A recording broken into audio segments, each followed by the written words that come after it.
channel. Do it now. Yo, what's shaking, everybody? Welcome to another edition of the Orangebloods Monday Overreaction Show right here on the Orangebloods Texas Football Channel. I'm Jeff Ketchum. That is Anwar Richardson. This video brought to you by RogueShop.com. Go to the website. Just have fun checking out all of the products. And when you're ready to buy, use that promo code Orangebloods for Texas is home for legal CBD, THC, and so much more. Mr. Richardson, how are you on this fine Monday? Man, I'm doing great. Had a fun weekend. I think I showed you some stuff. My oldest played, had a soccer debut. So we did that this weekend, and he did well. He did extremely well. Exceeded my expectations as a goalie. We went to Austin FC, and I was joking around beforehand that it's time for Austin FC to start sending me tickets to attend these games. First one I go to, they win. They have a scoring drought. I come into this. There's a tie on Saturday night. So, Austin's FC, it's time to recognize who your good luck charm is. It's not McConaughey beating the drum before the game. It's me. You'll appreciate this, Catch. I made a comment on your on one of your posts on your 10 thoughts of the weekend. When you mentioned Man City, I mentioned Holland. I was like, Catch has got to be impressed that you're learning names. I'm learning names, but overall good weekend. Happy May 1st to you. How was your weekend? It was weird because my wife's family had a family reunion. So it's always strange to go to another family's family reunion. And there were just a lot of people that I haven't seen since the kids were born, at least. So it's like, hey, haven't seen you in 10 years. Have no idea what to even begin to say to you because clearly we love each other so much that we wait a decade in between words. Just strange conversations. Those are straight. It's always you're like, oh man, yeah, we should stay in contact, and then you're just like, nah, that's never gonna happen. That actually wasn't said this weekend. Oh wow! So this was all about business, is what you're saying. Well, let's talk draft before I talk family. At the end of the day, like I said, it wasn't my family reunion. Yeah. So I just don't think that there are a lot of people itching to talk to me, which is fair. Yeah. Nobody in my wife's family has to be friends with me. I don't know that changed after the weekend. Fair enough. All right, don't get in trouble. Of course, they may just say that like I'm a recluse and hid and wasn't social, and it's like, well, I got kids, and like I said, it's quite a little Pandora's box that if we open up, we may not be able to close back down. The NFL draft is over. The Longhorns have some selections. Yeah. Yay! Hey, when we start there, let me start one way. Let me say, Morrow, I was so glad I was wrong about you not getting drafted. I'm so glad. I knew it was going to be close. And I erred on it's probably not going to happen, but late it goes to Philadelphia, and I know so we started there. Props to you, Morrow. I just want to let you know, me, free Morrow. You know what's funny about the Morrow thing though, Catch?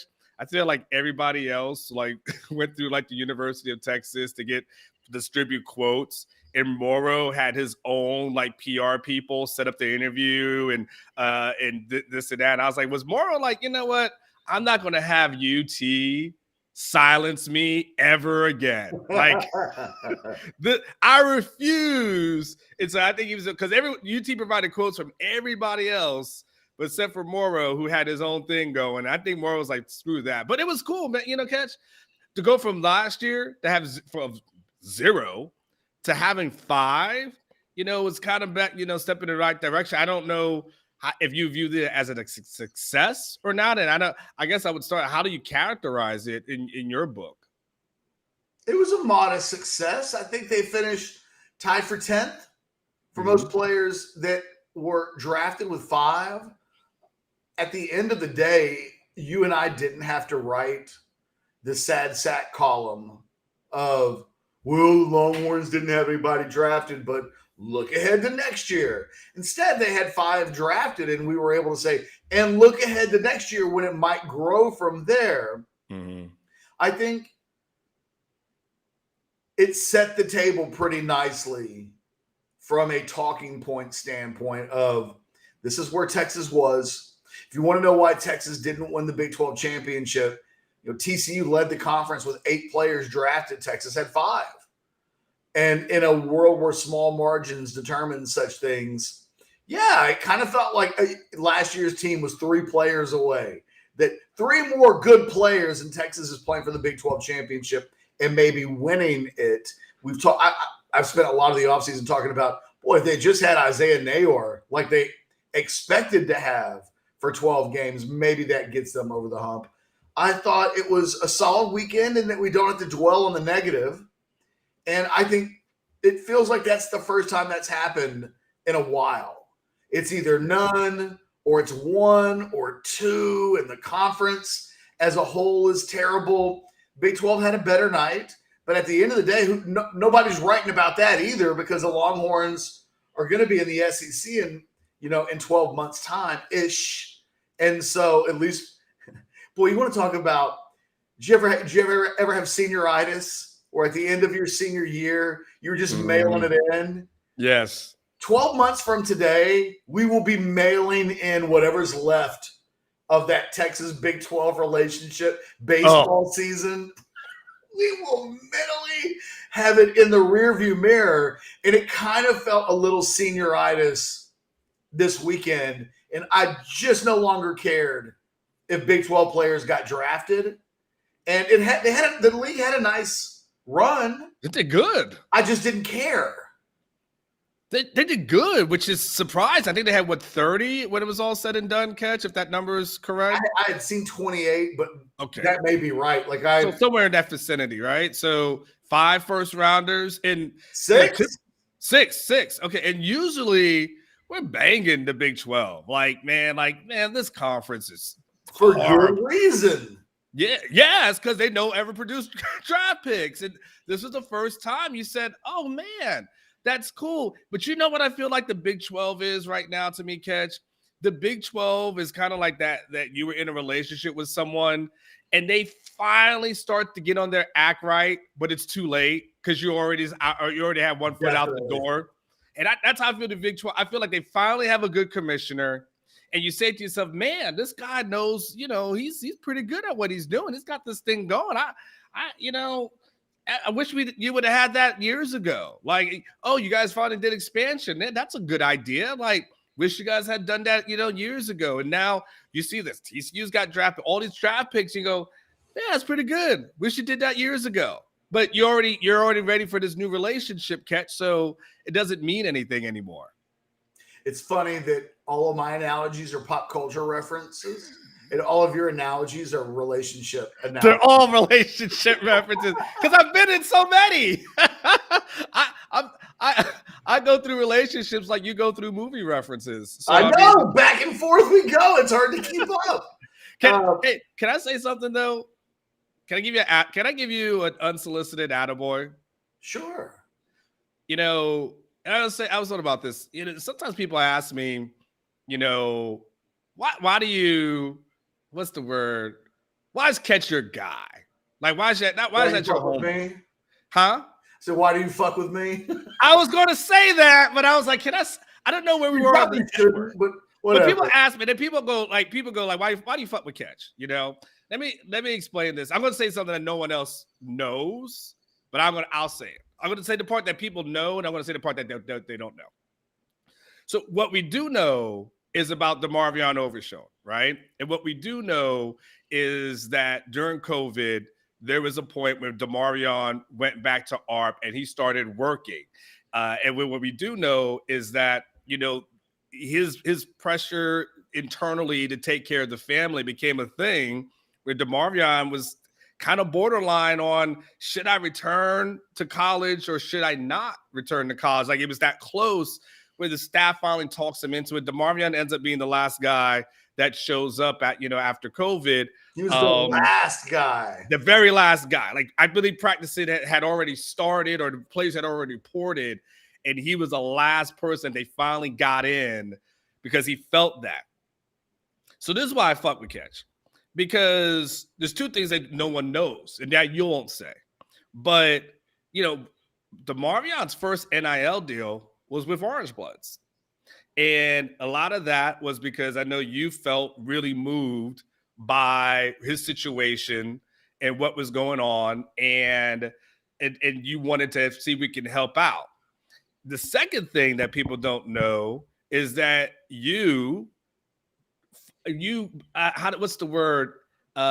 Bart helped him get a deal with Covert Ford. Like, you went out of your way. Not only did you say, okay, we got the Orangebloods deal, but you talked to the people at Covert in order for him to get an even bigger deal to help him out, because that's how much you cared about him. So, it's a story that won't get told. It's no one will know this except you, me, maybe the people at Covert, and maybe DeMarvion. And DeMarvion doesn't have to prop up anyone. But when people ask him, why do you fuck with Catch? It's the little things. Yes, that's how I can deal with being interrupted or some of the other things that you don't like, because you got a good heart. And when I saw DeMarvion get drafted, and you knew that weight was getting lifted on his shoulder, this reminded me of the first NIL deal and the NIL deals that you helped him get to really try to help him out and his family. I don't know how much I had to do with a lot of that stuff. I know that it felt good to watch DeMarvion get drafted and then to see all that come off of him, right? I mean, he can take care of his family without having to worry about taking care of his family. And it has to be, especially now that he has a young child, there are added levels and layers to all of this. But people don't really know the stories that some of these guys deal with, that they're trying to live the dream. And it is, it's a dream come true in a lot of ways to be a football player at a major university where people know who you are, girls know who you are. There are all kinds of perks that come with it, but the real life stuff doesn't go away. Your family's needs don't go away. Their needs to pay bills don't go away. Your needs to pay your bills. I can remember the national championship team. There was a guy on the team that sold his bowl rings and his championship rings because he needed to pay bills, had a cell phone bill to pay. And it was like, I'll sell a ring because I'll win another. And guys that young don't have perspective. I can remember Cedric Griffin, longtime NFL player, starter in the national championship game. Back in the day, one asked me if he could stick his TV in my garage because he didn't have a place to live in the offseason. And that was like all he had was a TV. Mm-hmm. So people don't really think about the human side of all of this. And I think I find myself on draft day thinking about the human side a lot, thinking about DeMarvion Overshown probably signing a 4-year deal worth millions of dollars that allows him to just change his life. That's when this job is really fun, when young guys that you followed since they were young teenagers are young men and have gone through all of the fires, haven't been burned too badly, and are in a position to kind of live the dream. DeMarvion's situation this weekend was pretty unique and special, that he gets scooped up by the Cowboys, that he goes a little bit earlier. We had the conversation on Friday. Mm-hmm. I thought he might sneak into round 3, and he did. Yeah. He and Roschon kind of flip-flop because it kind of looked like Roschon might be a day 2 Mm-hmm. guy. We talked about that on Friday, that I thought DeMarvion might go slightly before Roschon, and it's what happened. But Roschon's another example. There are a lot of all of the guys that got drafted this weekend for Texas have unique stories that their success makes you feel good about the universe. In a universe that oftentimes doesn't afford us many moments where we come out of it on a daily basis saying, my God, the world is a special place. Isn't it unique in an awesome way? Feels like more times than not, we feel the opposite. But on draft weekend, usually enough good things happen that it's a reminder that this can be a really special and unique life that we live. And I think DeMarvion got a chance to experience that in a very unique way. And it was cool to write about it this weekend. You can check it out over my 10 thoughts from the weekend. DeMarvion Overshone's draft selection, my number one thought from the weekend. And thanks for the kind words, by the way. Appreciate it. And, the other one, too, you mentioned him. The Roschon Johnson story is just the thing I liked about the Roschon Johnson story, right, Catch, is that we are in this transfer portal era, rather. Look at Casey Thompson. Casey is back in the freaking transfer portal. I'm like, dude, how many schools you going to go to, man? Like, you literally would like Texas, then you flirted with going to Oklahoma, and then you can't, you come back to Texas. Now you go to Nebraska. Now you're going to go somewhere else, and, all searching for whatever. But you get it. And the Roschon, we know, first of all, most guys would have transferred once the quarterback thing. They would, I'm a quarterback. Screw this. I'm going somewhere else. I'm going to play. That would have been the first one. Then he goes there, I'll be unselfish, no problem, so on and so forth.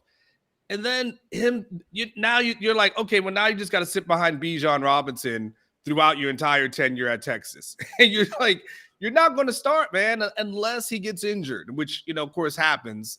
And to end up being viewed as one of the team leaders, the guy that everyone respects, and we know he's a baller, Catch, but just the way, Sark would talk about guys that he loved on the team, and it looks, and Roschon's a contributor, so, but he wasn't a starter, but he was still played a lot. For, you don't hear people say that about, a second string guy per se. And for him to be able to do what he did and then get drafted 4th round and go to a pretty good spot where you're just saying, well, just beat out Deontay Foreman, who is solid as an NFL running back, but you're not looking at how the hell do I beat that guy? That was another one for me. Like, I just damn, that it's kind of refreshing sometimes, where I know we get transfer portal crazy, but it's kind of refreshing to see a guy kind of just stick it through and then get rewarded at the end. That was really cool to see. Yeah, Roschon,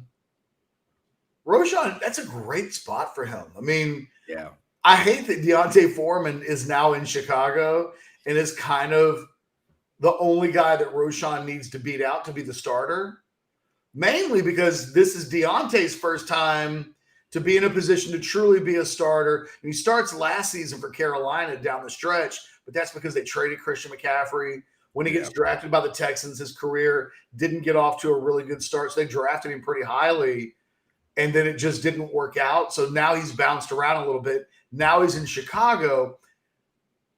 They're not a like for like, but they have some similar traits in terms of partnering together. So I'm curious to see how that goes. I think both of those guys, from a fantasy standpoint, you always think about our draft as what happens before round 9 when keepers kick in. Mm-hmm. I think Roschon would be a good keeper, but I think he won't make it that far. I don't even think this is an early overreaction. I think I won't be surprised if we see both Deontay Foreman and Roschon Johnson drafted in, say, the top 8 rounds of next year's draft. Just something to think back on in a couple of months from now when we're drafting. He will be a guy that I think people would like to get as a keeper because you start going for the rookies at that point. Yeah. I just wonder if he does enough in training camp and gets enough buzz that he's talked about as a guy getting some first-team reps, and it changes everything at that point. So good spot for him. If I had anything negative to say about him and Bijan mostly, but Roschon and Bijan both go to places where the quarterback plays unproven. I mean, at least Roschon has Justin Fields. So there's a really talented guy in there that they hope is the guy. Atlanta, I'm telling you, I am worried that the best of Bijan, and this is rich man problems, right? I mean, his life just changed. He is maybe the face of that franchise at this point. But I worry. Again, am I really worrying? I'm not taking medicine for this, but it crosses my mind that the best of Bijan Robinson's years in the NFL will be wasted playing for a team that doesn't have a quarterback. That will be the tough part. I'm 100% with you on that catch because it doesn't, he could be good and he could be talented. You can't win in that league without having a good quarterback. It's just it can't. It's impossible. So and it sucks too because he's in a conference catch that you would say to yourself, this it's not really that great. I mean, you don't look at any team in there and think to yourself that team's a killer. I mean, Tampa is going to have Baker as their quarterback. I mean, Carolina is going through changes. Like you could, the Saints. Like you don't look at any team in there and say to yourself, "Woo, how do you get?" It's not like the AFC where you just say to yourself, "How do you survive?" And then you wish you would go to a place where you would say to yourself, "Oh man, he's got a good shot to really be successful." But that's the kind of the good and the bad of being a top 10 pick. The good is going to be the money. The bad is you're going to go to a bad team, and it potentially is going to take a few years for you to have any kind of success. Consequently, Keandre Coburn gets drafted, and my very first thought is, shit, man, Keandre might have a ring in the next 3 years. He's now riding the Mahomes Express. And it's a great place to be if you can get some of that. So he falls into a good situation. And then Moro Ojomo gets drafted by the Eagles. And I kind of had the same thought, which was if he makes that team, the Eagles might very well be winning a Super Bowl in the next couple of years. Both drafted, I think, a round apart from each other.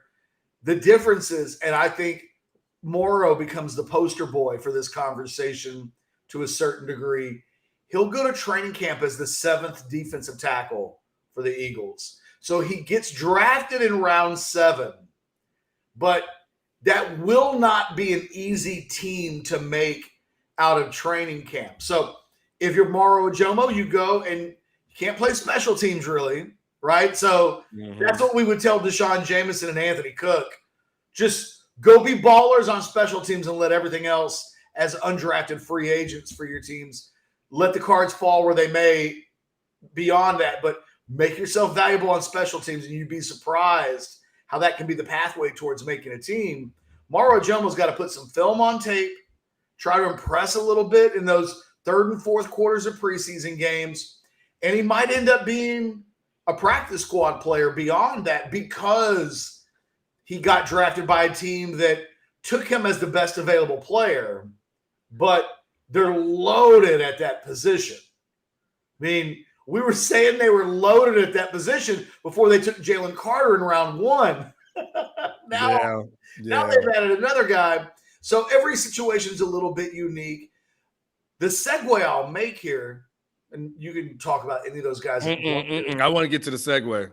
Is next year. I thought you were going to talk about the undrafted guys. No, we can. Well, let's do that, and then we'll talk about next year. Okay. I'm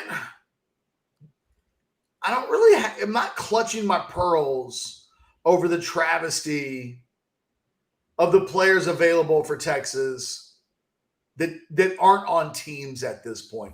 DeShon Jamison signs a deal with the 49ers. Anthony Cook signs a deal with the Chiefs.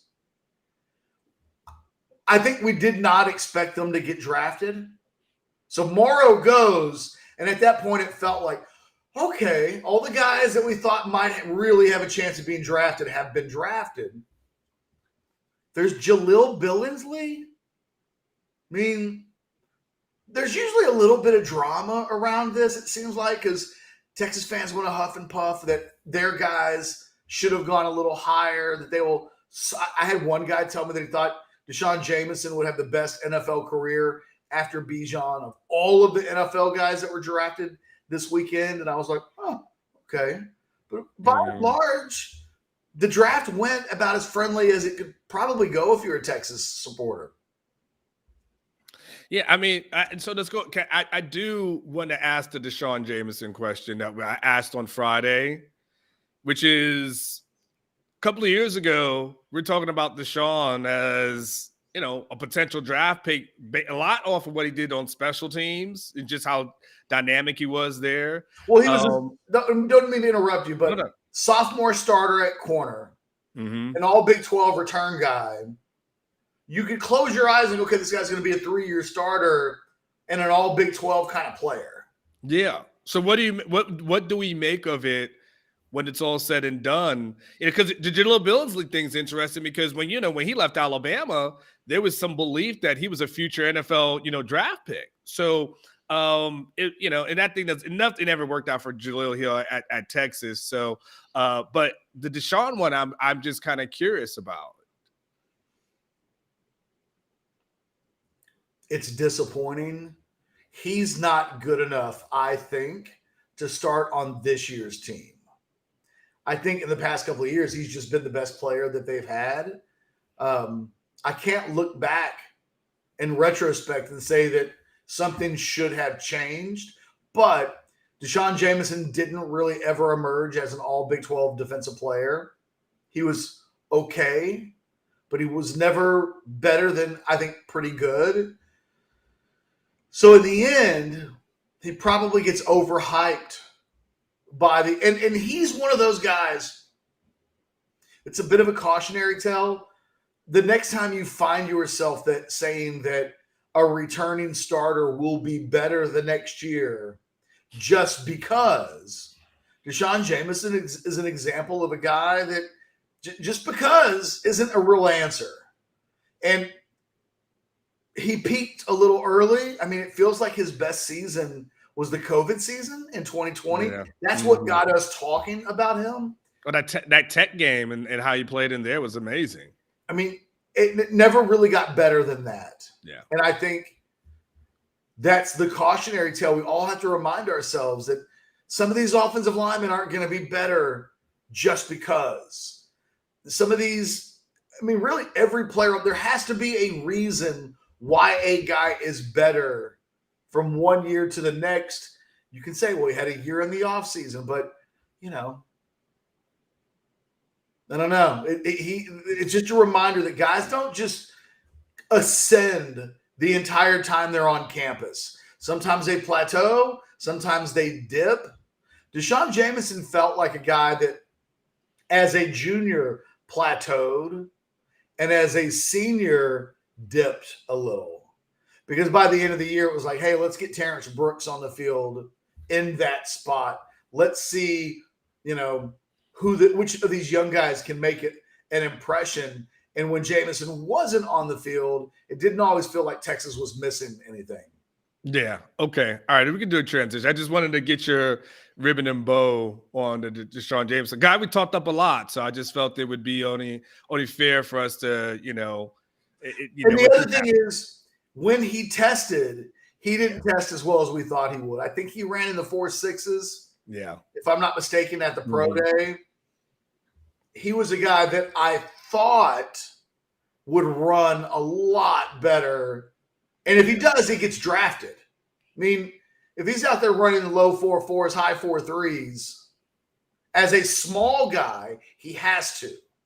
Can't be small and slow in the NFL. You won't get drafted. That's what happened to him.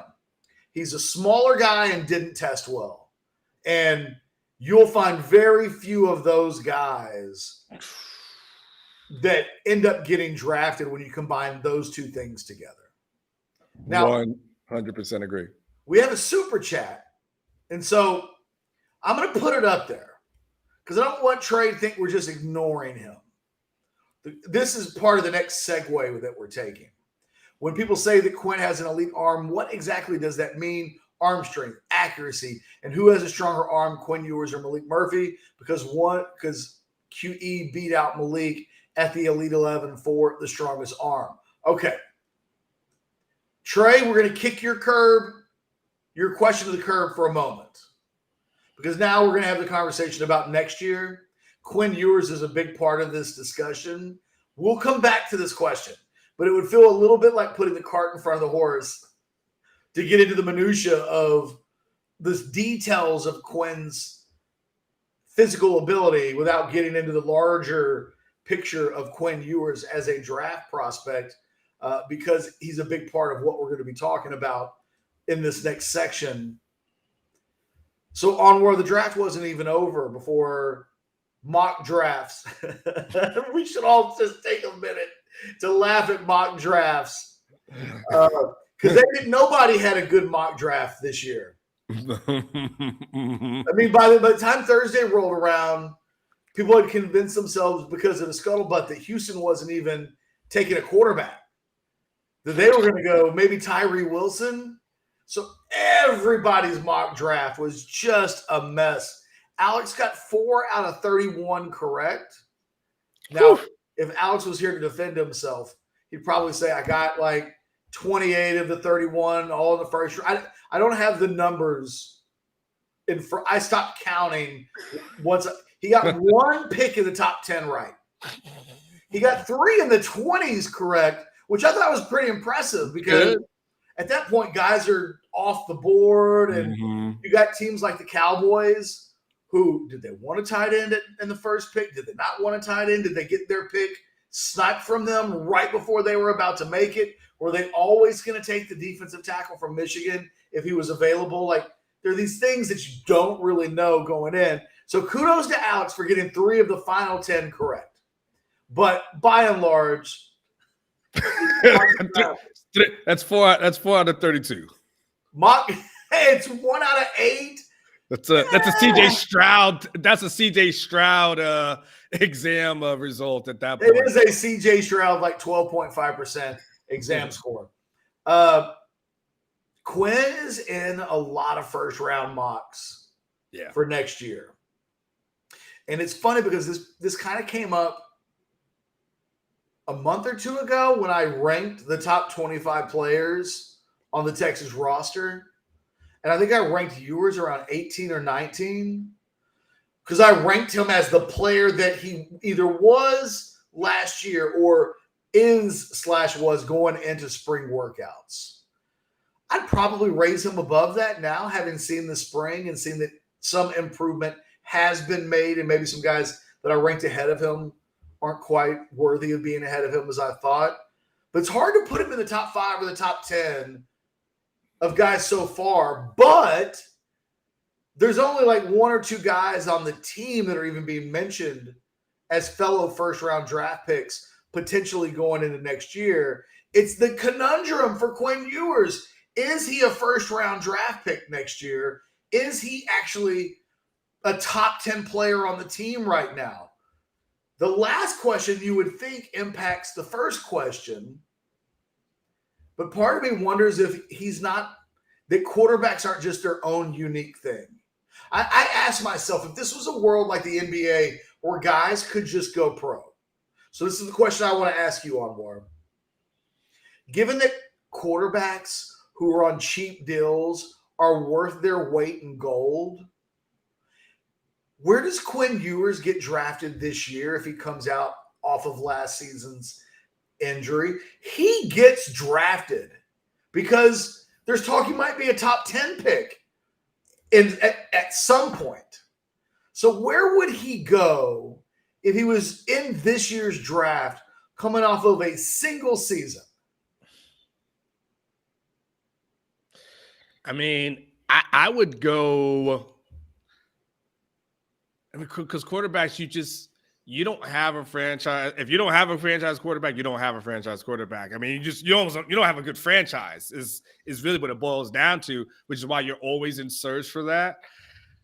I don't know where I would put him in the first round, Catch. I You can't think tell he you. would have gone in the first round? I can't tell you. I don't know if you'd be top 5 or 10 or something like that. But yeah, I think there's too many things that he does well that everyone will look at and say, "Yep, that's what I want."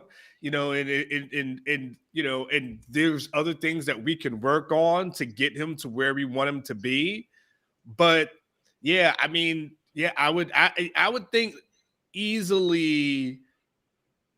You got to also factor in, and this is a good question, by the way. You just got to factor in that he's a Sarkisian quarterback as well, and I think that carries weight within the NFL because Sarkisian is very well respected. You know, just very, very well respected in college football, but very respected in the NFL stuff. I've heard his name come about over the last couple of weeks or so, and just everyone praises him. And in different circles. So I would put him as a maybe I would put him as a first rounder. I would, maybe like I think he would go ahead of that Kentucky kid for sure.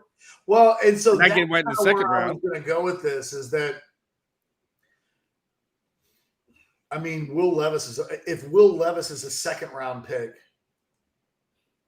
does somebody? I don't agree with you, but I can't tell you that you're wrong, right? Like you might very well be right. There's a part because the thing about Ewers is if you're an NFL team, you might have to convince yourself he's 2 years away. Right? If you're coming off of last year, not this year, because he may play at a level well enough this year that he goes to the draft and an NFL team says he needs a year in the league, but by year 2. And look, Patrick Mahomes was that way. Yeah. I mean, people make fun of the Mike Farrells of the world and some of the people who pooped on the Chiefs taking Patrick Mahomes, but Mahomes wasn't ready to play in the NFL in year 1, but they had a veteran starter. They didn't have to worry about that. And then by the time he gets in, it was like ready to go. My thought with Ewers comes down to, if we go to the third round and we start looking at quarterbacks, that was where Hendon Hooker was selected.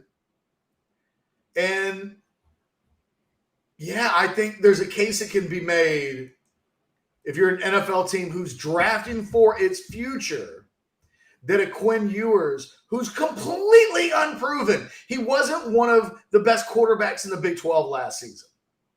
But if he were available in the draft, I do think he gets drafted. I do think he gets drafted fairly early.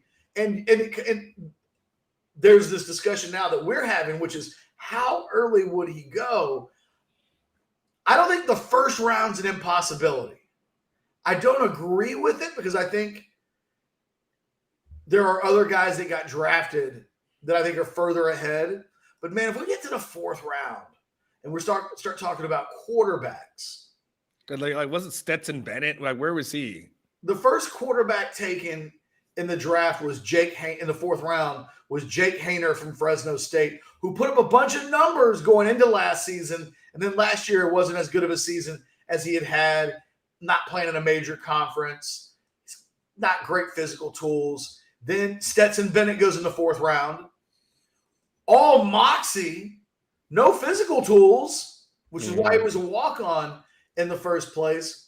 And then you get to a guy like the last pick of the fourth round was a guy named, I should have wrote about this. I didn't. Fourth round, last pick, there was a guy named Aiden O'Connell from Purdue. And I'm like, I don't even know who that is. The Raiders are definitely taking Quinn Ewers over Aiden O'Connell. That's where I drew the line. And I think he gets, in a world where freshmen can be drafted, first-year players can be drafted, or you can leave to go pro anytime you want to. I also think he gets drafted before Haener and Bennett. So we look at the three quarterbacks that go in the fourth round, and I think NFL teams would have been more interested in a Quinn Ewers who's not better than any of them, but he has physical tools that are better than them.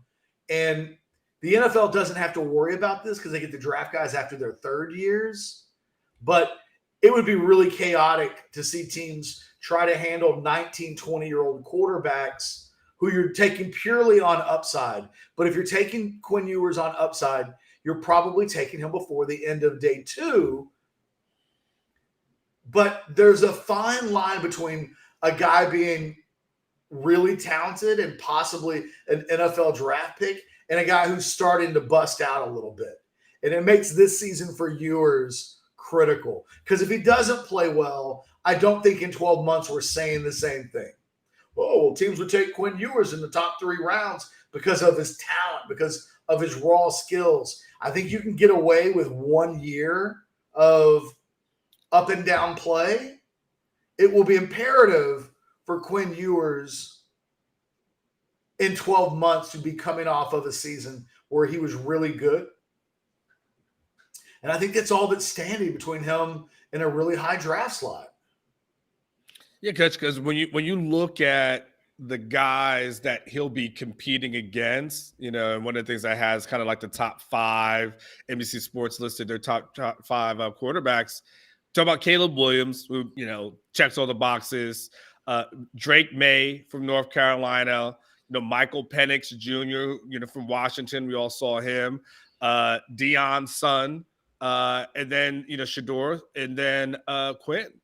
And so you're basically that's your top 5 going into this year. And then now you just got to be better than a couple of those guys and stand out. And if Texas has a season that we think that they'll have with the weapons that they'll have, all of a sudden the conversation around him changes. And now we're in that, what are teams doing? And one of the things I had heard a few weeks ago, it was before the Aaron Rodgers trade had went down. And they were saying, like, one of the things that from a Green Bay standpoint was that they understood that in 2024, there would be a lot of good quarterbacks available. So, some of it might be getting by this year and then going after one of the elite guys, and Quinn's on that list.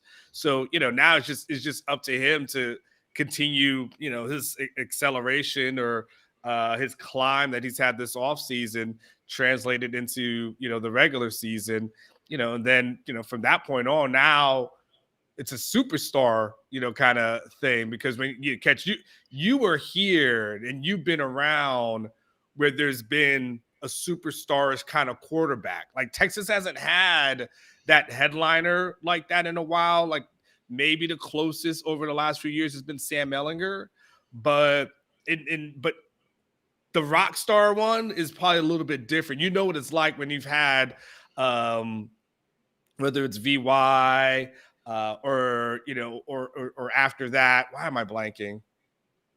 Colt McCoy. Colt McCoy. Sorry, Colt. I apologize for that. Colt McCoy. You've seen that. And I guess, and I'm imagining when those drafts happen and those seasons happen, the hoopla and the hype around it is way different than any other season, right? I can remember being on the beach in Jamaica on my honeymoon when Colt got drafted.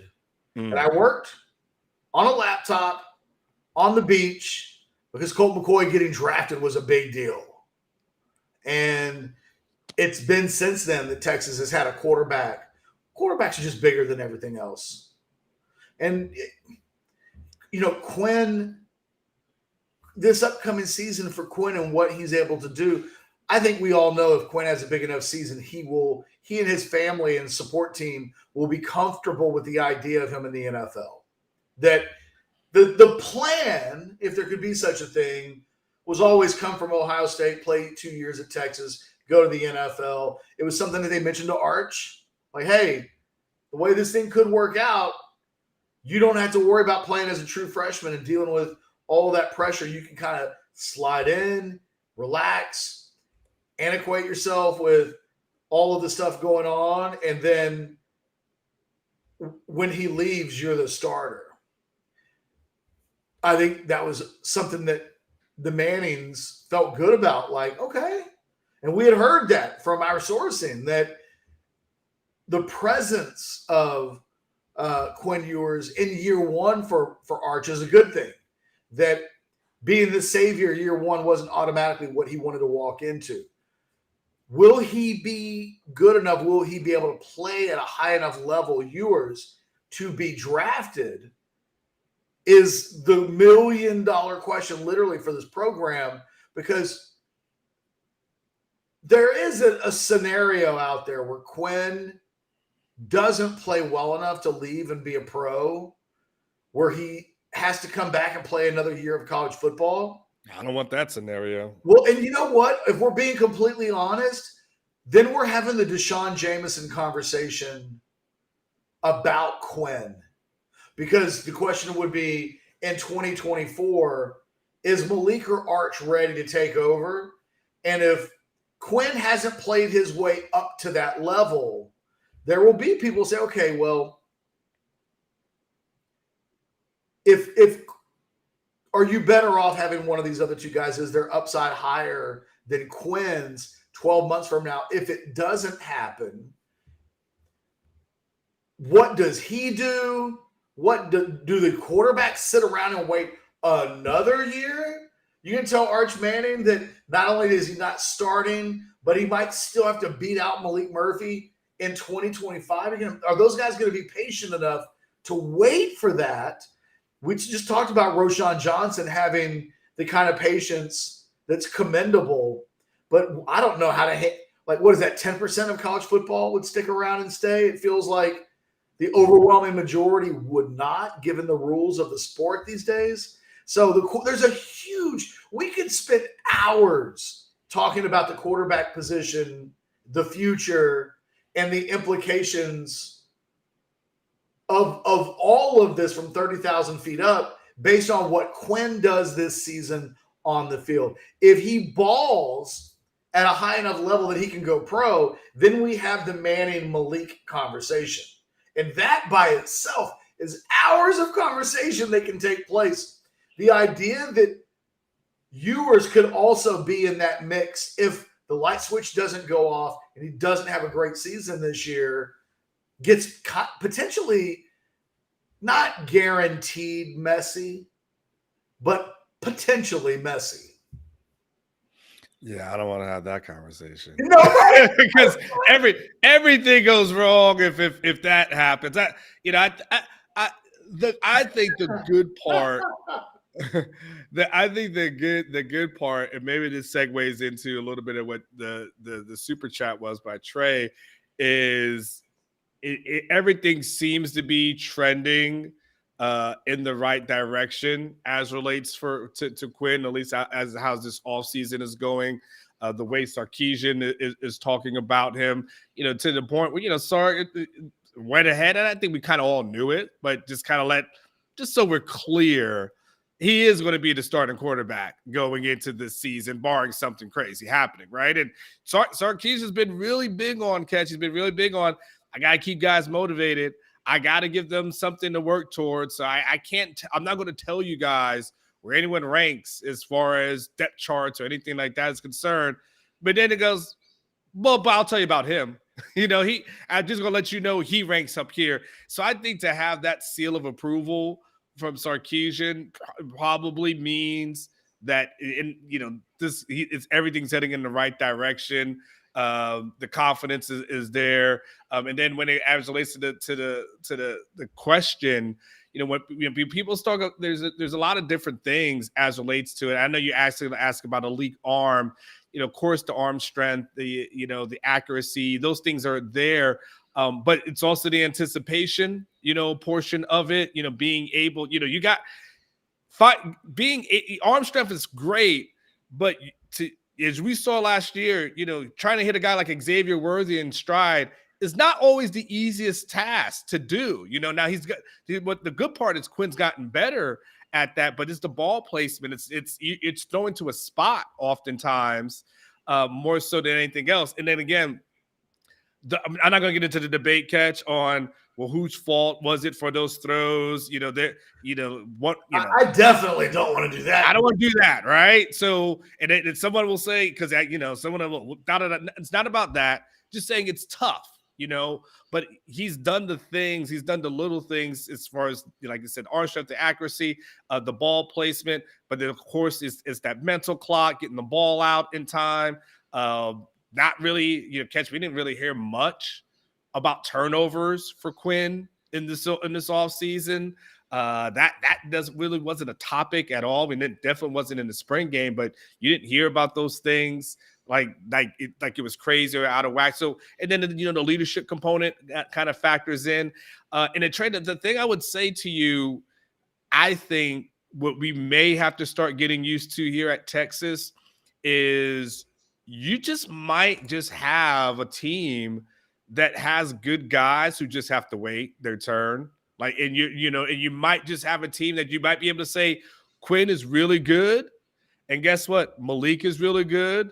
And maybe at some point Arch will be. But I think we've been so used to a guy getting it by default because it's just who else is there? You know, it's like, well, it's Tyrone Swoops, and there it is. I mean, I don't got nobody else to really play quarterback. And then it's kind of like, well, you know, Shane Buechele, I mean, that was a 5-win season. So, you know, Gerard Hurd.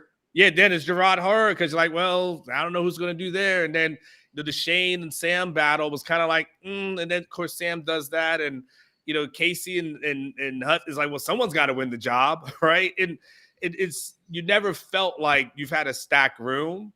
So I think when you get into the Quinn, Maalik, who's got this, who's got that, they both got good things. They both have good attributes.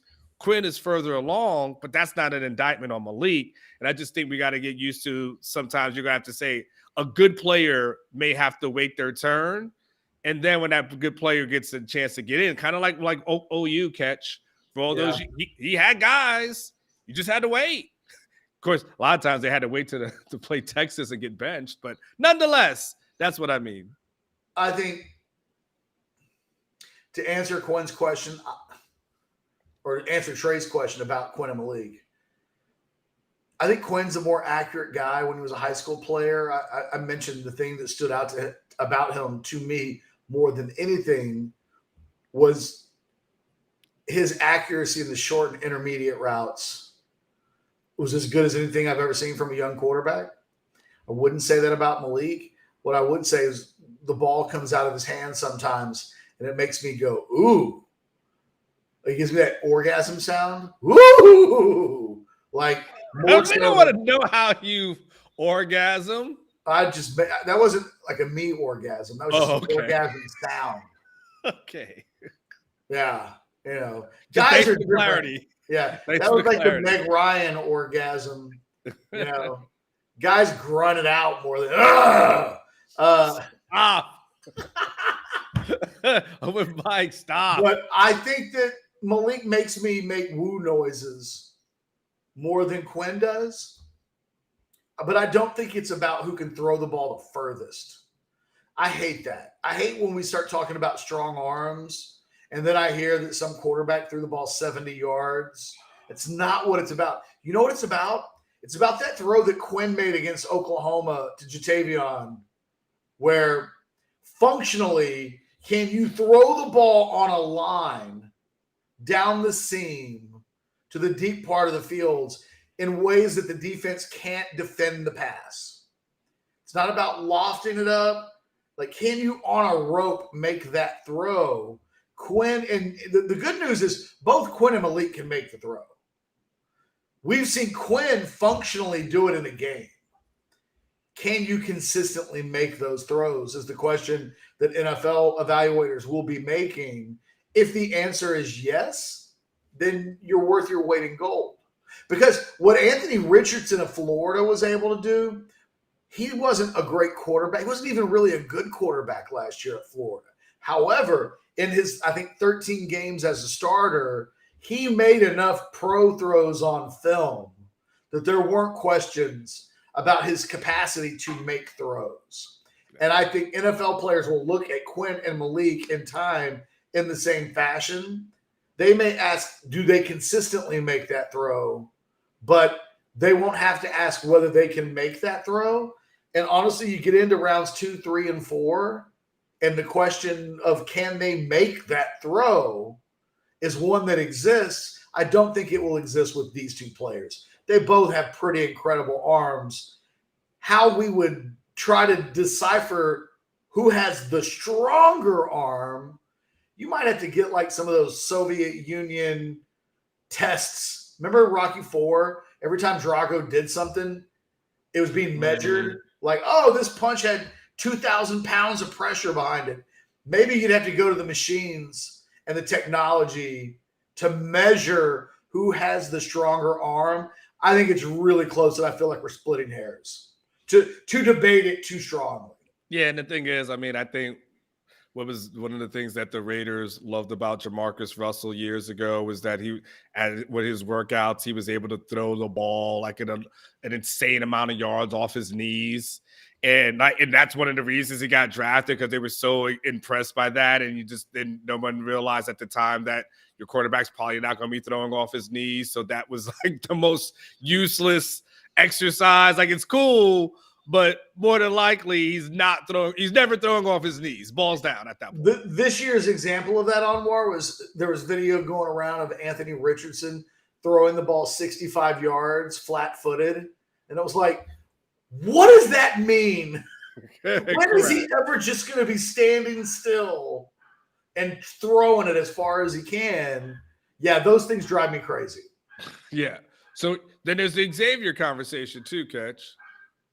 Yeah, well, I know we're coming up on an hour. I think with Xavier, it comes down to how – I think with almost every other guy on this team, how they test is paramount to where they go. Xavier's a smaller wide receiver, so there will be some teams that are not going to want to spend a first-round draft pick on a guy who has the body shape. I mean, he's a slender, smaller guy. That's who Xavier Worthy is. If he's running 4.3s, it won't matter. And I think that, I cannot wait to see Xavier Worthy's 40 time tested, because he's always in the discussion of fastest Texas players, but he doesn't have that senior track time in the 100 meters that you can lean on. You're leaning on junior track times in terms of quantified scores for what he's run. So I would love to see what he runs in front of NFL stopwatches next year. If it's fast enough, he's going to be a first-round draft pick. Forget about hands. Forget about inconsistencies. He gets open. He makes big plays. You can throw him the ball in the flat, and he can go 80 on any given play. If he runs fast enough, he will be in the mold, I think, of what what NFL draft teams are looking for in the draft when they go wide receiver that early. Now, here's a question, though, Catch. I know you said that. I wanted to look it up just to make sure I had it correct. Jordan Addison, similar frame. He's 5'11", 173. He apparently ran a 4.49 at the combine. Still gets drafted, early. Now clearly it's a Biletnikoff award by his name, but that's not 4.49 is not blazing. So I'm wondering.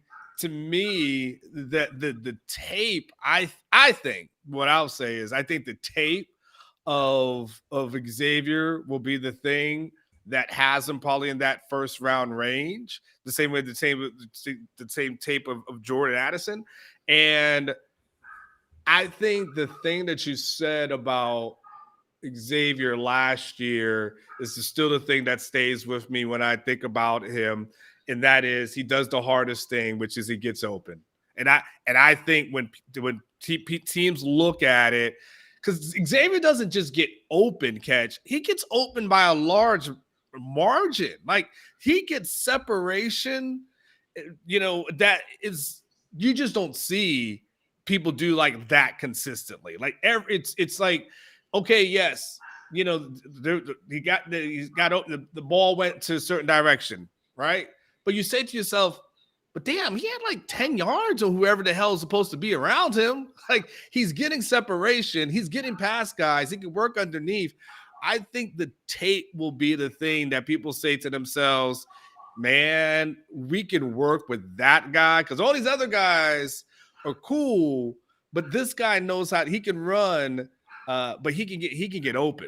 And that's what you're going to want. He's a great route runner. And I think the thing that a year ago Brennan Marion was highest on with Xavier Worthy was the growth that he had made in running his routes from freshman year to sophomore year.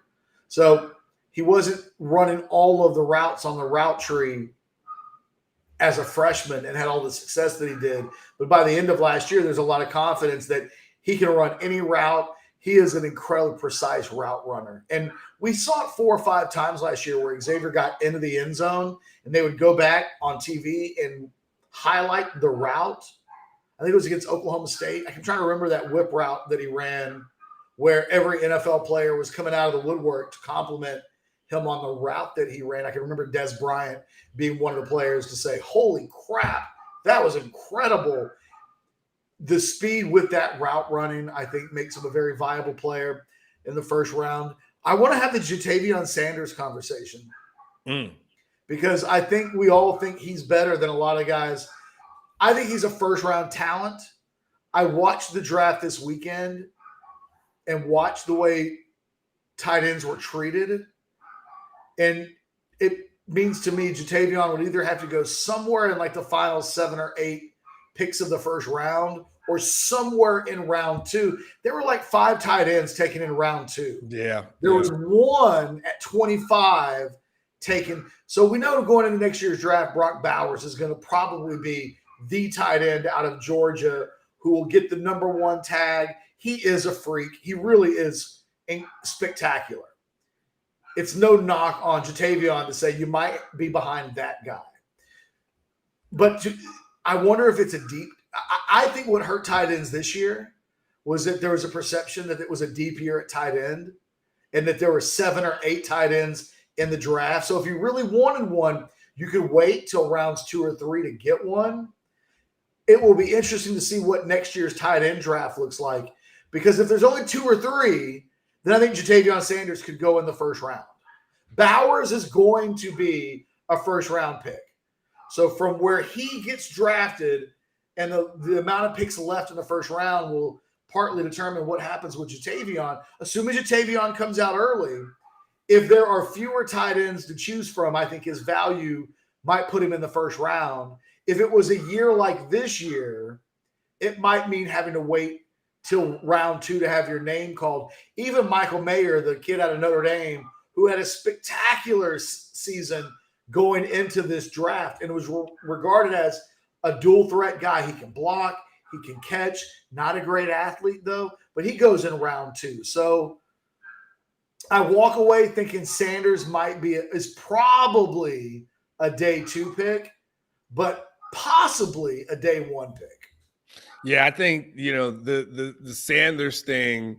If I'm Jatavion, like me and Quinn, we are boys this summer. Like where you want to go? Where are you going? I'm going. Where are we going? Okay, that's not it. Not where are you going? Where are we going? Where are we going to eat? Where are we going on vacation? Where are we going to hang out? Because I need to make sure I get some of those numbers and I get some more of that film going up because I'm with you, Catch. We know about Bowers and some of the other guys that are kind of in the mix is a Michael Trigg from Ole Miss, a Jaheim Bell from Florida State, and Brevin Spanford out of Minnesota, who I can't say I have seen play, but people who scout him seen him play, and he's in there. But you're right, the tight end thing.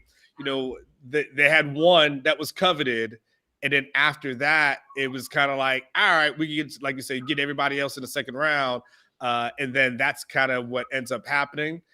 But yeah, it will be once we get past, let's say, Jatavion and of course, obviously Bowers. Then it'd be interesting to see how do they view these other guys, and then do they view like there's going to be some sort of drop off at that point, where they just say, you know what, screw it. You got to get one of the two or you've got nothing.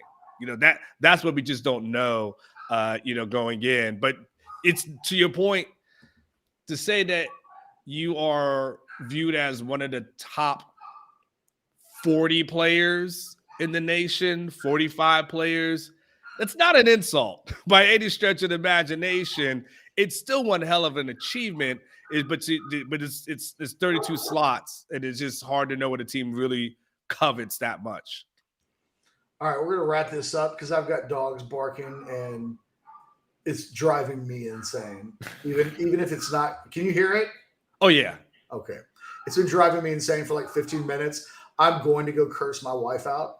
Like, you're a stay-at-home wife. I don't ask for very much. Can you keep the dogs – this one dog, her dog's been barking for like 15 minutes straight. It's driving me crazy. I don't know what's going on. Like that dog is seeing something. I don't know what's going on either. I already sent the message that says shut this fucking dog up. Like, what else do I need to do? Well, on that note.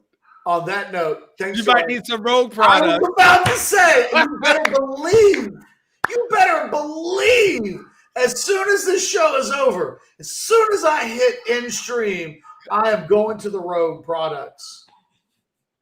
RogueShop.com, promo code Orangebloods. When the dog is barking and won't shut up, and you need a little bit of peace of mind, Rogue is there to make everything better. Use that promo code Orangebloods. Get that 10% discount. Look, guys, we will be back tomorrow for the modcast. Do a solid. Like this video. Hit that thumbs up button.